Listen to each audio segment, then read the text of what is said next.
오늘 우리가 살펴볼 본문은 베드로전서 1장 23절에서 2장 3절입니다. 본문 설교를 시작하기 전에 먼저 간단하게 베드로의 전서의 배경을 살펴보겠습니다. 베드로전서는 이방신을 섬기며 기독교에 대해서 적대적인 이교도 문화권에 살고 있던 소아시아에 있는 그리스도인들에게 보내진 베드로의 편지입니다. 서기 64년경에 로마 황제는 네로였는데 로마를 새롭게 건설하겠다는 욕심으로 로마 시내를 불질렀습니다.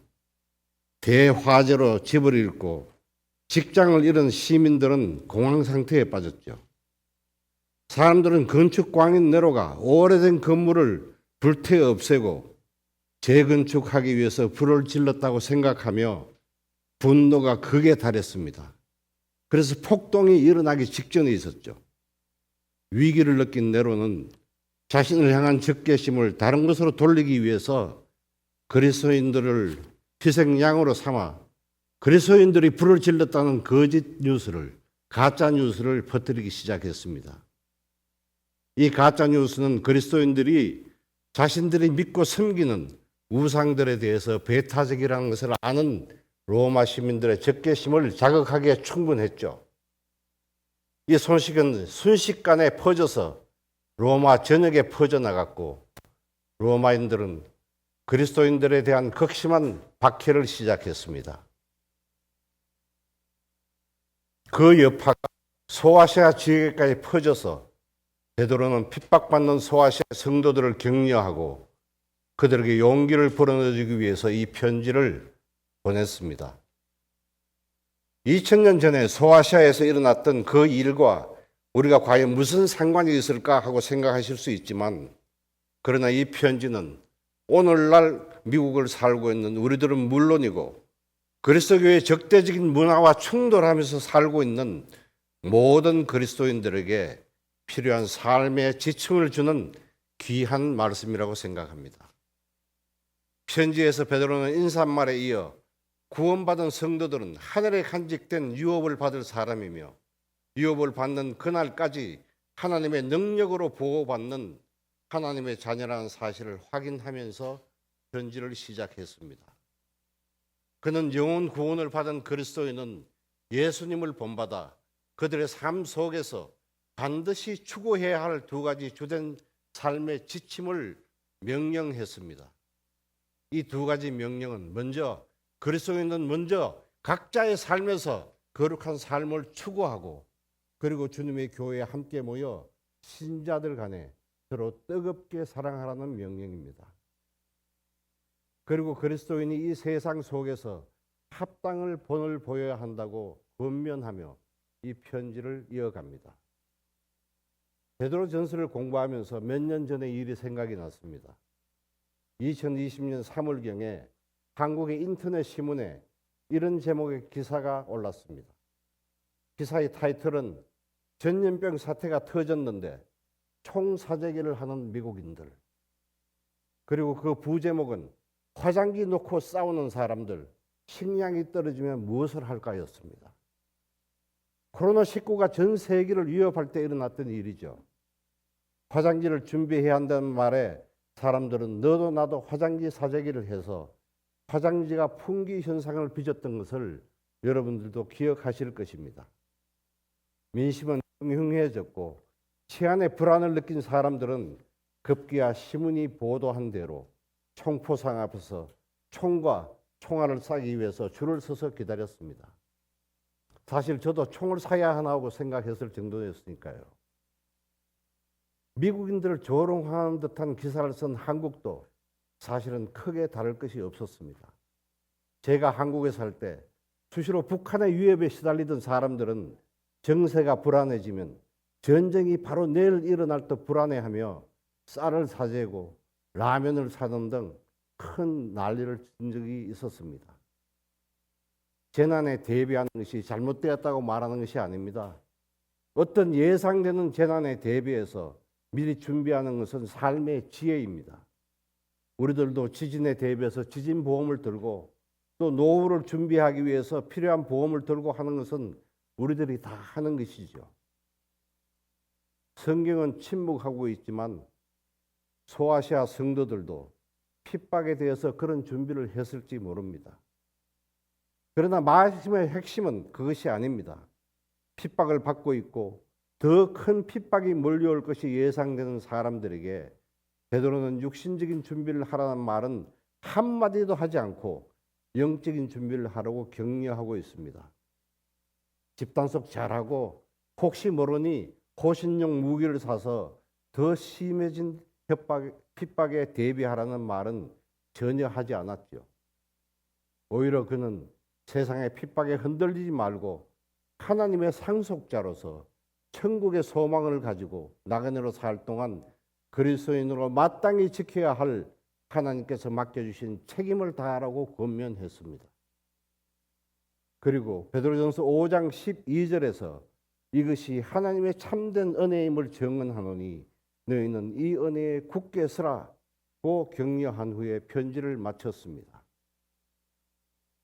저는 오늘 베드로전서 1장 23절에서 2장 3절의 말씀을 중심으로 베드로가 핍박 중에 있는 성도들에게 명령한 마음으로 뜨겁게 사랑하라는 명령을 중심으로 우리가 우리 삶에 어떻게 적용해야 할지 도전을 주는 그런 시간이 되었으면 하고 이 메시지를 준비했습니다.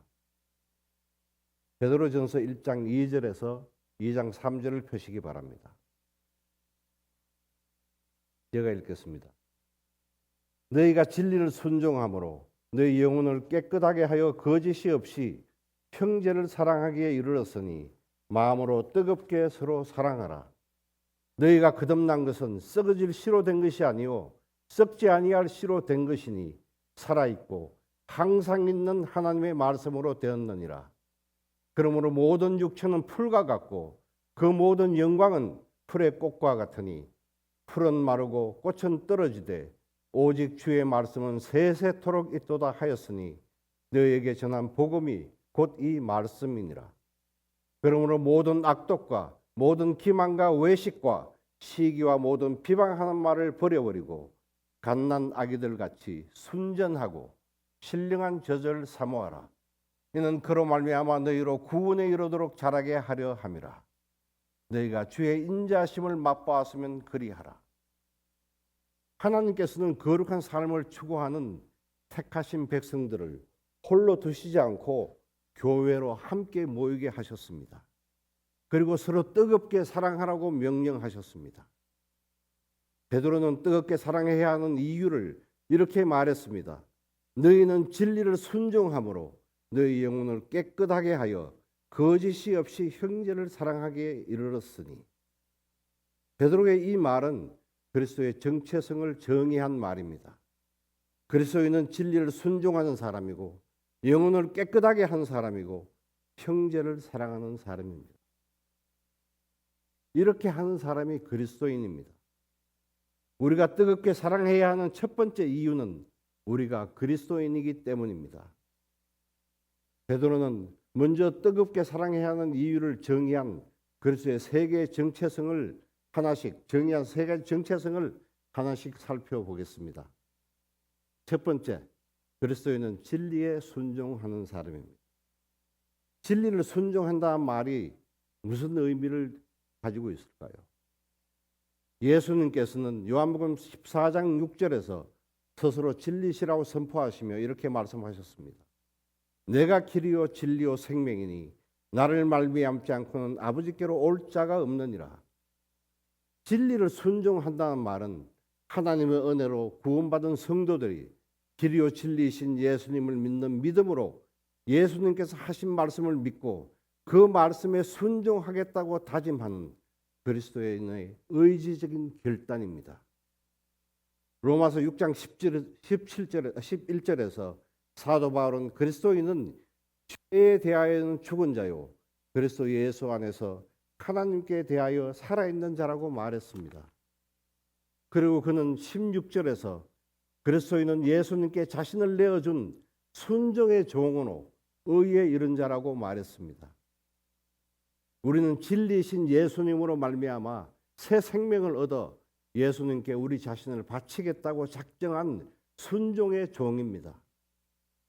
성실한 종은 정결한 옷을 입고 주인의 명령만을 기다리는 모습을 연상할 수 있지 않습니까? 이와 마찬가지로 그리스도인은 진리를 순종하는 순종의 종으로 주인이신 예수님을 섬기기 위해 항상 영혼을 깨끗하게 하여 준비하는 사람들입니다. 이것이 베드로가 말하는 그리스도인의 두 번째 정체성입니다. 그리스도인은 자신의 영혼을 깨끗하게 하여 준비하는 사람입니다. 영혼을 깨끗하게 한다는 것은 구약의 정결 예식을 암시합니다. 이스라엘 사람들이 하나님의 성전에 나아갈 때 자신을 깨끗하게 하는 정결 예식을 치른 것 같이 그리스도인은 거룩하신 하나님 앞에 항상 두려운 마음으로 의도적이고 자발적으로 자신을 드리기 위해서 영혼을 깨끗하게 준비하는 사람들입니다. 이와 같이 우리는 그물과 죄로 죽었던 우리를 살리신 그리스도의 은혜에 따라 진리를 순종하는 순종의 종으로 예전에 가지고 있던 모든 구습을 벗어버리고 새로운 동기, 새로운 생각, 새로운 행동으로 내면의 본성이 바뀐 새로운 피조물이 된 사람들입니다. 이 모든 일을 가능하게 하신 분은 하나님이십니다. 고린도후서 5장 21절의 말씀과 같이 하나님께서는 알지도 못하신 예수님을 우리를 대신하여 죄로 삼으셔서 우리로 하여금 그 안에서 하나님의 의가 되게 하셨습니다. 이러한 하나님의 은혜로 우리는 이제 아무런 두려움 없이 거룩하신 하나님 앞에 의로운 자가 되어 담대하게 나아갈 수 있는 자격을 얻었습니다. 이 은혜는 우리가 잘나서 우리가 잘해서 된 것이 아닙니다. 우리는 이 은혜를 받는데 티끌만큼도 귀한 것이 없습니다. 그러기에 우리가 자랑할 수 있는 것은 이 은혜를 주신 하나님 외에 아무것도 없습니다. 우리는 오직 하나님께 주신 믿음으로 진리를 순종하게 되었고 영혼을 깨끗하게 하려는 마음을 가지게 되었습니다. 이렇게 하신 하나님께서 우리를 교회로 모이게 하시고 선택하신 하나님의 자녀들과 사랑의 관계를 맺게 하셨습니다. 우리가 오늘 이렇게 GBC에 모여서 예배 드리는 것도 하나님께서 하신 일이죠. 우리는 거짓없이 서로 사랑하는 자들입니다. 이것이 그리스도인의 세 번째 정체성입니다. 그리스도인은 거짓없이 형제를 사랑하는 사람입니다. 하나님께 대한 순종은 단순히 하나님의 말씀에 지적으로 동의하는 것이 아닙니다. 그것은 행동으로 나타나야 합니다. 그 행동 중 가장 중요한 시작이 형제의 사랑입니다. 여기서 앞으로 더 나아가기 전에 각자 우리 자신을 한번 돌아보았으면 합니다. 여러분은 형제의 진리에 순종하여 자신을 깨끗하게 하고 형제를 사랑하는 사람들입니다. 아마 우리 중 어느 누구도 예, 나는 그렇습니다라고 대답할 수 있는 사람은 없을 것입니다. 최소한 저는 아닙니다. 항상 우리는 그럴 수 없습니다. 그러나 정답은 예가 맞습니다. 우리는 진리를 순종함으로 영혼을 깨끗하게 하여 거짓이 없이 형제를 사랑할 수 있게 된 그리스도인입니다. 우리는 예수님의 보혈로 의롭게 된 자들입니다. 하나님이 그렇게 세상 사람들이 그렇게 인정한 것이 아니라 천지 만물의 주인이신 하나님께서 그렇게 인정하셨습니다. 이것은 하나님께서 하나님의 법으로 판결해서 선언하신 우리들의 정체성입니다. 그러나 아직 우리 실제 모습은 너무나 부족합니다. 그러기에 우리는 성령님을 의뢰하며 하나님께서 입혀주신 그 정체성에 합당하도록 날마다 거룩을 추구하며 순종의 종으로 주님의 명령을 따라 살겠다고 다짐하며 매일 매순간 스스로를 쳐서 말씀에 복종시키고 오늘보다 내일이 내일보다 모레에 더 거룩한 모습으로 자라기 위해서 애써야 합니다. 여기서 잠깐 지난번에 서울에 가서 어떤 지인과 나눈 대화를 소개하겠습니다. 이 사람은 자기 자녀를 따라 가끔, 아주 가끔 교회에 다니는 사람이지만 그리스도를 믿는 사람은 아닙니다. 그분에게 교회 생활에 대해서 질문하자 바로 교회 다니는 사람들을 비난하기 시작했습니다. 세상 사람들보다 더 나쁜 사람이라는 것이죠. 나쁜 짓 실컷 하고 회개하고 깨끗해졌다고 말하는 위선자라는 것입니다. 그와 만난 자리가 구체적으로 그에게 어떤 일이 있었는지 물어볼 수 있는 그런 상황이 아니었기에 몇 마디 복음을 전하고 대화는 끝났습니다. 저는 이 짧은 대화를 통해서 세상 사람들이 그리스도인을 보는 눈은 정말 신학적이라고 생각했습니다. 그들은 그리스도인은 말씀에 순종해야 하고 선을 행하며 깨끗한 삶을 살아야 하고 정직해야 하고 사랑을 실천하는 사람이어야 한다고 생각합니다. 그리고 그 기준에 미치지 못하는 그리스도인들을 보면 위선자라고 말합니다. 그들이 알고 있는 그리스도인은 그들에게 불이익을 끼친 교회에 다니는 사람들과 미디어를 통해서 보도되는 그리스도인이라고 자처하는 파렴치한 범죄자들과 돈 문제로 서로 법정 투쟁까지 벌리며 싸우고 갈라지는 교회들에 대한 추악한 소식을 통해서 아는 것이 전부입니다. 그들은 그런 소식을 보면서 아주 즐거워합니다. 세상의 주인이신 하나님께 오지 않는 그들 나름대로의 합당한 이유를 찾았다고 생각하며 기뻐합니다. 그런데 사실은 말이죠. 이런 경건하지 않는 교회들이 세상으로부터 조롱받는 것은 하나도 이상할 게 없지 않습니까? 그리스도인은 그들이 가진 신앙으로 핍박을 받기도 하지만 믿음의 자유를 누리는 세상에 사는 그리스도인들이 핍박받거나 조롱받는 것은 세상 속에서 그리스도인으로서의 정체성을 제대로 드러내지 못하는 것이 더 큰 이유라고 생각합니다. 이 세상에서 우리가 해야 할 일은 그리스도인으로서 본을 보이며 복음을 전하는 것입니다. 주님께서 우리를 불러내셔서 주님의 기이한 빛으로 인도하시기 전에 우리는 이들과 다를 바 없는 어둠에 있는 자들이었습니다. 주님의 아름다운 덕을 선포하기 위해서 우리는 이 세상에서 불신자들도 알고 있는 그러한 우리의 정체성을 우리 삶을 통해서 우리의 행동을 통해서 증명해야 합니다. 그리스도인이 세상 속에서 이러한 정체성을 증명하지 못한다면 그것은 우리를 구원하신 우리의 주인이신 그리스도를 욕보이는 일입니다. 그러나 슬프게도 우리 안에는 아직도 더러운 죄악들이 남아 있습니다. 그것을 알고 있는 베드로는 우리에게 그리스도인들이 가진 이 세 가지 정체성을 근거로 마음으로 서로 뜨겁게 사랑하라고 명령합니다. 저는 베드로가 뜨겁게 사랑하라고 명령한 것은 우리에게 마음으로 뜨겁게 사랑하여 너희 믿음을 증명하라고 말한 것이라고 생각합니다. 그는 이렇게 말했습니다. 너희가 진리를 순종함으로 너희 영혼을 깨끗하게 하여 그 사랑하기를 뜨겁게 서로 사랑하라. 마음으로 뜨겁게 사랑해서 너희 믿음을 증명하라고 말한 것입니다. 베드로가 뜨겁게 사랑하라고 말 때 사용한 단어는 헬라어 아가페입니다. 아가페란 상대방의 태도에 상관없이 사랑하는 사람이 고귀한 의지를 가지고 사랑한다는 의미를 가진 단어입니다. 하나님께서 세상을 사랑하시어 우리 같은 죄인을 구하시기 위해서 독생자를 보내신 사랑이 아가페 사랑입니다. 베드로는 우리에게 아가페 사랑을 요구하고 있습니다. 아가페 사랑은 예수님께서 제자들에게 주신 새 계명입니다.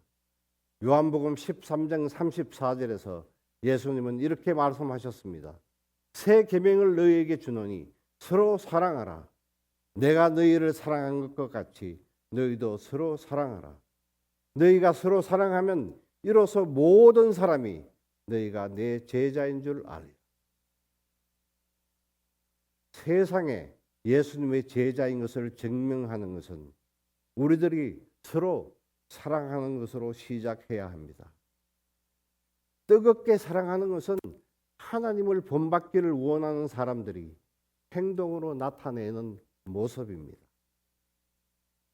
세상에서 말하는 청춘남녀의 뜨거운 사랑이 아닙니다. 자신의 감정에 치우친 이기적인 사랑을 말하는 것이 아닙니다.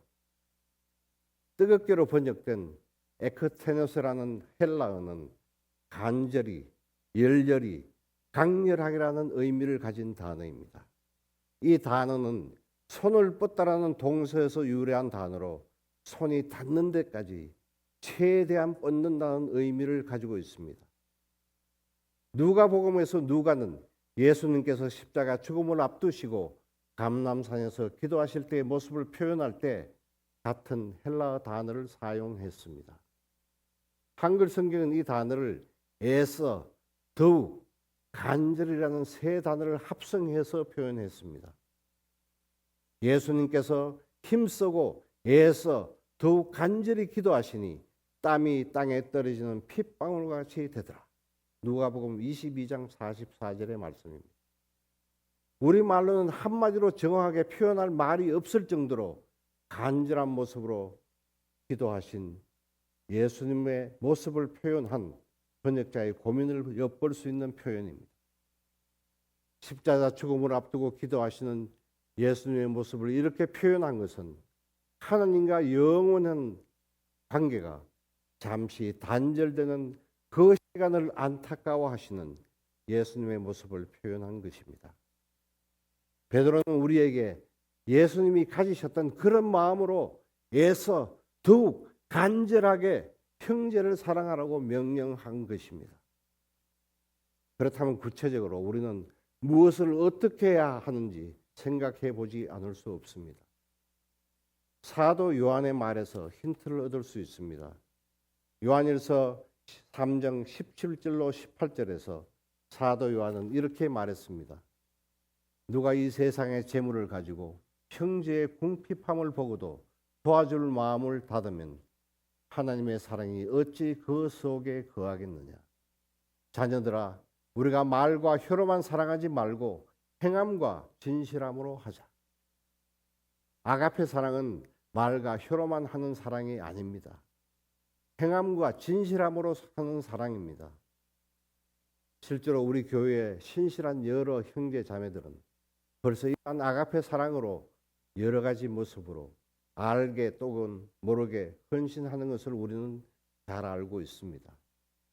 또 우리는 교회 밖으로도 그런 사랑을 실천하는 교회입니다. 우크라이나 전쟁이 시작되었을 때 그 지역의 사람들을 돕는 사역을 하는 교회들을 물질적으로 돕는 일에 조셉 화이트의 주도로 몇몇 형제들이 전쟁이 한참 치열한 현지로 날아가 위험을 무릅쓰고 준비해서 가지고 간 의약품 등을 현지 교회에 전달한 적이 있습니다. 이런 행동들이 바로 서로 뜨겁게 사랑하는 것이죠. 그러나 재물이나 육체적인 헌신만이 뜨겁게 사랑하는 표현은 아닙니다.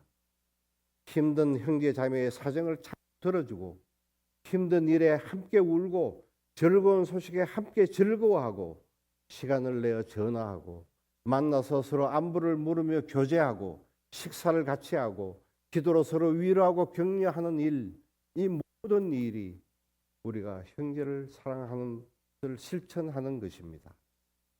형제 자매의 물질적인 필요뿐 아니라 영적인 모든 필요를 도와주는 것입니다. 우리 교회 많은 분들은 감사하게도 이러한 사랑을 잘 실천하고 있습니다. 그런데 정말 또 실천해야 하는 어려운 일이 있습니다. 교회는 거듭난 사람들이 모이지만 아직 완전하지 못합니다. 때로는 서로에게 상처를 주기도 하고 또 받기도 한 예를 들어보겠습니다. 어떤 형제가 자기에게 잘못을 저질렀다고 합시다. 그럴 때 상대방이 먼저 용서를 구해오기를 기다리지 말아야 합니다. 그 사람이 사과하면 용서할 거야. 자기가 뭘 잘못했는지도 모르는데 무슨 용서를 해 하면서 용서하지 않는 자세는 사랑하는 자세가 아닙니다.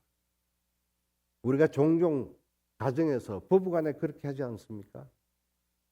이것은 다음 시간에 칼로스 목사님이 설교하실 주제이니 저는 더 이상 하지 않겠습니다. 아무튼 우리는 상대방의 잘못 여부에 상관없이 용서해야 합니다. 용서에는 어떤 조건이 있는 것이 아닙니다. 주님께서 우리 같은 자연을 어떻게 용서하셨습니까? 주님은 있는 그대로의 우리를 용서하셨습니다. 있는 그대로의 우리에게 믿음을 주시고 구원해 주셨습니다. 그리고 그 믿음을 보호해 주셨고 또 자라게 하셨습니다. 우리를 고쳐서 하나님께서 원하는 방향으로 걷는 것을 보시고 용서하시고 사랑하신 것이 아닙니다. 있는 그대로의 우리를 용서하셨고 사랑하셨습니다.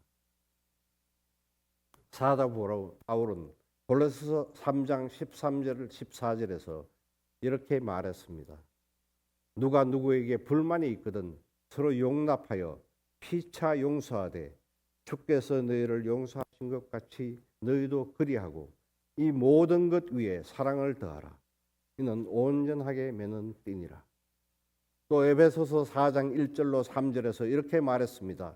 너희가 부르심을 받은 일에 합당하게 행하여 모든 겸손과 온유로 하고 오래 참음으로 사랑 가운데 서로 용납하고 평안하게 매는 줄로 성령이 하나 되게 하신 것을 힘써 지키라. 바울이 골로새 교회와 에베소 교회에서 말한 것 같이 사랑은 교회를 온전하게 묶어주는 띠입니다.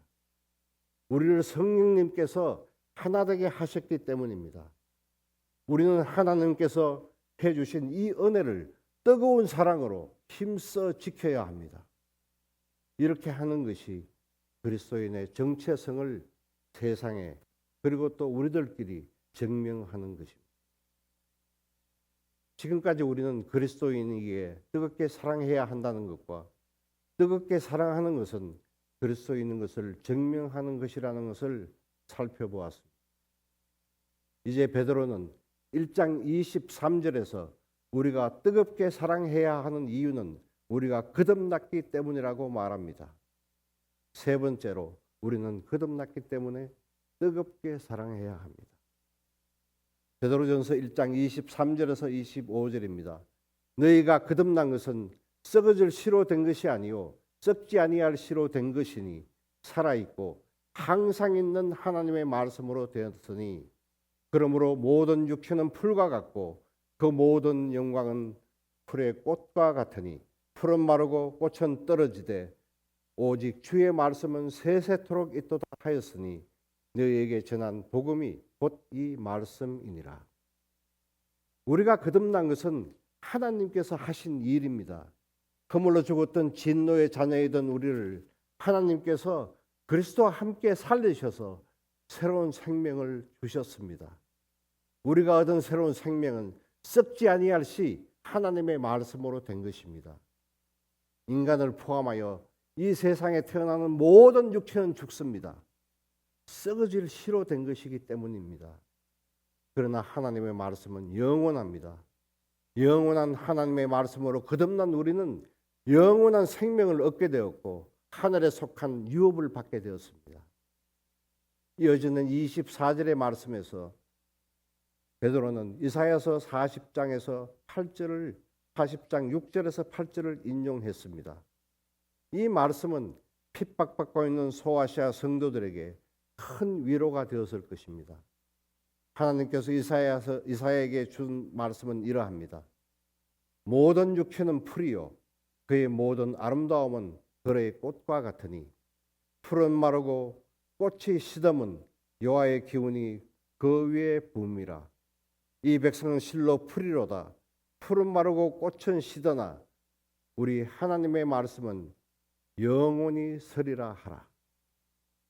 하나님께서는 이스라엘 사람들에게 사람과 하나님의 차이를 대조해보라고 말했습니다. 사람은 마치 봄날에 피었다가 날씨가 더워지면 시들고 말라버리는 덜에 무성한 풀이나 꽃과 같이 다 죽습니다. 그러나 하나님의 말씀은 영원히 변치 않기 때문에 결코 없어지지 않고 그 하신 말씀은 다 이루어질 것입니다.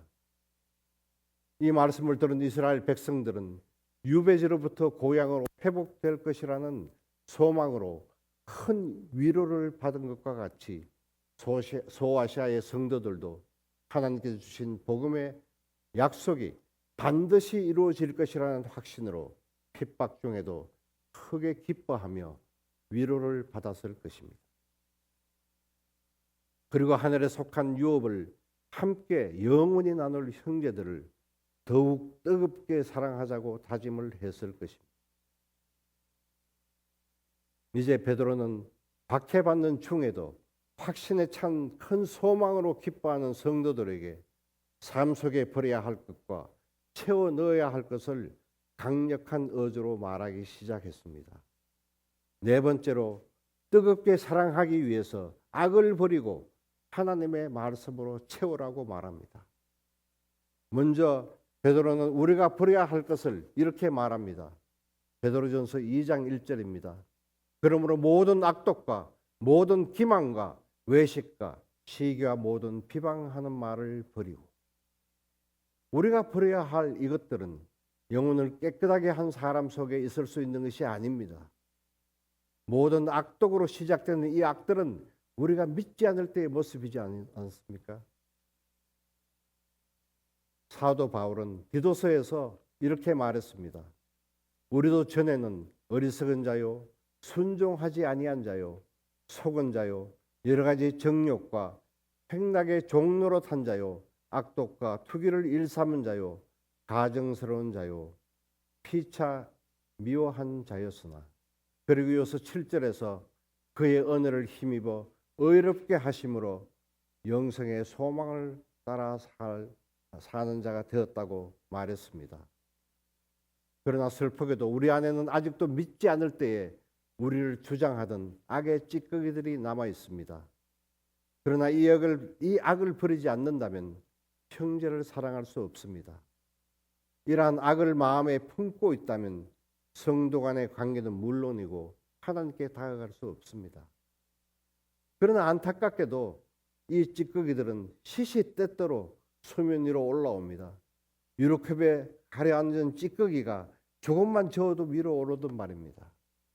그러나 우리는 우리 속에 남아있는 이러한 옛 모습이 나올 때마다 우리의 정체성을 생각하며 회개하고 돌아서서 악을 던져버리고 그 빈자리에 하나님의 말씀으로 채워 넣어야 합니다. 베드로는 말했습니다. 베드로전서 2장 2절입니다. 갓난 아기들 같이 순전하고 신령한 젖을 사모하라. 이는 그로 말미암아 너희로 구원에 이르도록 자라게 하려 함이라. 이건 그냥 두꺼운 주일에 가지고 다니는 책이 아니에요. 요즘은 성경도 가지고 다니지 않고 전화기로 보지만 말입니다. 이 책은 성령의 감동으로 된 책이며 예수님께서 천지가 없어지기 전에 율법의 1.1획도 결코 없어지지 아니하고 다 이루리라고 하신 마태복음 5장 10절 18절에서 단언하신 책입니다. 우리는 이 책에 기록된 말씀으로 항상 심령이 새롭게 되어 하나님을 따라 의와 진리의 거룩함으로 지으심을 받은 새 사람을 입어야, 이 책의 말씀에 순종하며 거짓을 버리고 더러운 말은 입 밖에도 내지 말고 오직 덕을 세우는 데 소용되는 대로 선한 말을 하여 듣는 자들에게 은혜를 끼쳐야 합니다.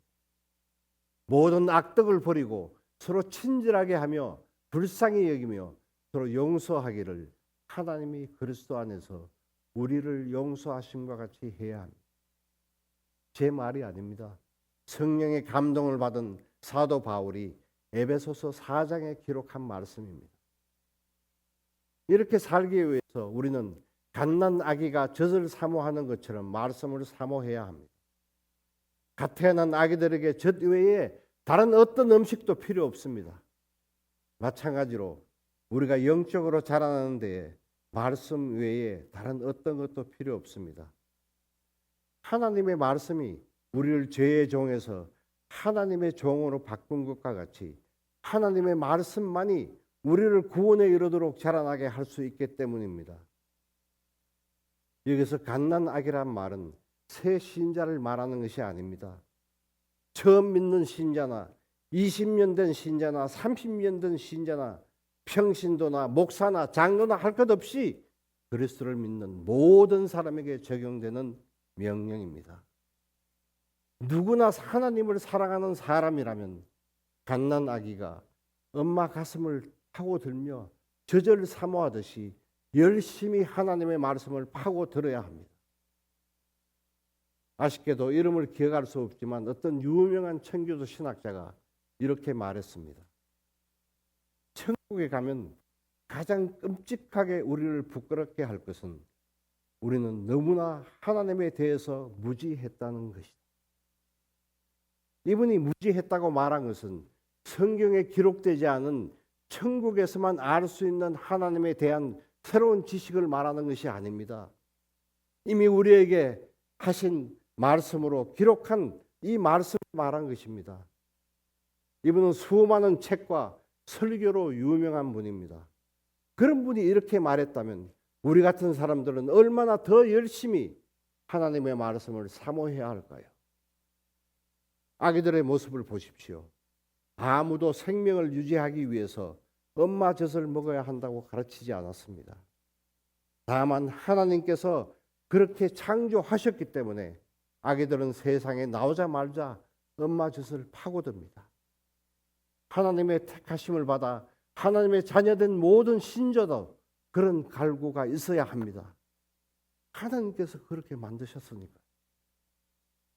만일 자신이 스스로 거듭났다고 생각하는데 그런 갈구가 없으신 분이 여기 계시다면 성령님께 말씀을 향한 열정을 가지게 해달라고 매달려 기도하시기 바랍니다. 그리고 꿀보다 더 달콤한 하나님의 말씀으로 이미 주신 하나님의 은혜를 누리시기 바랍니다. 그렇게 하셔야 하는 것은 여러분의 진리를 순종하는 사람이기 때문입니다. 순종해 주시는 주님께 자신을 드리기 위해 항상 자기 자신을 정결하게 하는 사람이기 때문입니다. 여러분은 형제를 사랑하는 사람이기 때문입니다. 여러분은 썩어질 씨가 아닌 살아있는 씨로 거듭난 사람이기 때문입니다. 그리고 무엇보다도 말씀은 우리를 구원에 이르도록 자라나게 하기 때문에 반드시 그렇게 해야 합니다. 그 외에도 수천 가지, 수만 가지 이유들을 성경에서 찾을 수 있습니다. 만일 제 말이 믿어지지 않으신다면 베레아 사람처럼 성경이 과연 그러한가 하고 성경을 펴서 연구하시기 바랍니다. 저는 확신합니다. 그렇게 하실 때 성경은 여러분을 구원에 자라나게 하실 것입니다. 왜냐하면 하나님께서 말씀하시기를 모든 성경은 하나님의 말씀으로 교훈과 책망과 바르게 함과 의로 교육하기에 유익하니 이는 하나님의 사람으로 온전하게 하며 모든 선한 일을 행할 능력을 갖추게 한다고 하셨기 때문입니다. 디모데 후서 3장 16절에서 17절의 말씀입니다. 이제 우리가 살펴볼 마지막 구절로 왔습니다. 성령의 감동을 받은 베드로는 이렇게 말합니다. 너희가 주의 인자심을 맛보았으면 그리하라. 여러분에게 묻겠습니다. 여러분은 주님의 인자심을 맛보신 분이신가요? 그러시다면 뜨겁게 형제를 사랑하십시오. 다시 묻겠습니다. 여러분은 주님의 구원에 자라나기를 원하시는 분이신가요? 그러시다면 갓 태어난 아기처럼 주님의 신령한 젖을 사모하십시오. 주님의 인자하심을 맛보셨다면 그리하십시오. 기도하겠습니다. 하나님께 감사드립니다. 우리를 거듭나게 하시고 구원의 확신에 찬 소망을 갖게 하셔서 우리를 지켜주시는 하나님께 감사합니다. 우리 모두는 예수님을 보지 못했지만 하나님의 놀라운 사랑으로 예수님을 사랑하게 된 사람들입니다.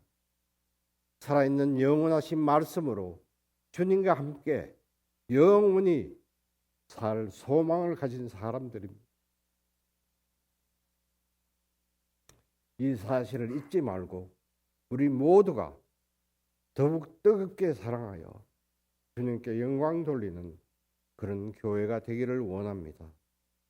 우리 교회가 그러한 사랑을 더욱 뜨겁게 행하는 교회가 될 수 있도록 우리 각자를 인도하여 주시옵소서. 예수님의 이름으로 기도드렸습니다. 아멘.